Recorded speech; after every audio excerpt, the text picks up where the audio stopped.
Lalu kita memasuki tentang apa itu bangsa dan nasionalisme. Ketika orang mendengar kata bangsa, tentu langsung terpikirkan bahwa bangsa itu adalah suatu negara. Padahal, dua kata tersebut itu sangat berbeda.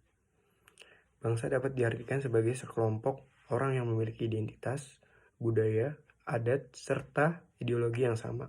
Sedangkan istilah negara itu wadahnya dari bangsa-bangsa tersebut.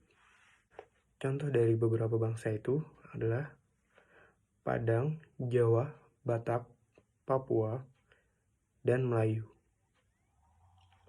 Sampai saat ini, sudah ada banyak sekali ahli di bidang sosial yang mencoba untuk mendefinisikan arti kata bangsa, seperti contoh, ada Hans Kohn. Menurutnya, bangsa terjadi sebagai dampak adanya persamaan ras, bahasa, adat, dan agama yang menjadi pembeda antara satu bangsa dengan bangsa lainnya. Menurut Otto Bauer, pengertian bangsa adalah sekelompok manusia yang mempunyai kesamaan karakter yang disebabkan oleh persamaan nasib dan pengalaman sejarah budaya yang tumbuh dan berkembang bersama dengan tumbuh kembangnya bangsa. Yang ketiga, menurut Ben Anderson, katanya bangsa merupakan komunitas politik yang dibayangkan dalam wilayah yang sudah jelas batas-batasnya dan sudah diakui ataupun berdaulat.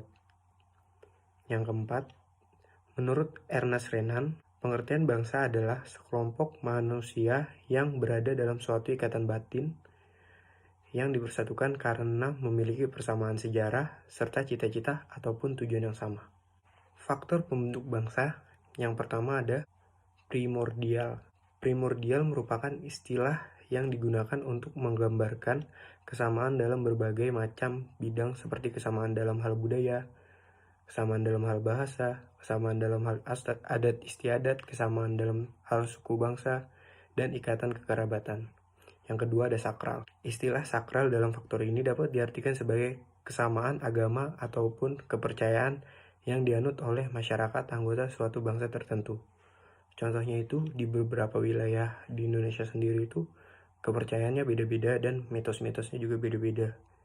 Ada yang di suku A itu tidak boleh dilakukan, dan di suku B itu hal yang biasa saja dilakukan. Yang ketiga ada tokoh. Faktor pembentuk bangsa yang ketiga, dalam pembentukan bangsa, tokoh sangat dibutuhkan untuk mewujudkan misi-misi bangsa. Yang keempat, sejarah. Sejarah itu bisa dibilang sebagai riwayat perjuangan bersama yang dialami oleh sekelompok masyarakat yang menumbuhkan solidaritas antar sesama anggota suatu bangsa. Karena memiliki pengalaman yang sama, jadi suatu kelompok itu bisa menjadi sebuah bangsa. Yang kelima, perkembangan ekonomi.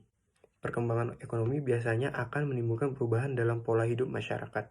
Ketika suatu bangsa secara bersama-sama tumbuh dan berkembang di alam dunia ekonomi, maka antar personal dalam bangsa tersebut akan mampu saling mendukung dalam pemenuhan kebutuhan mereka sehingga keutuhan bangsa dan dapat terus terjaga.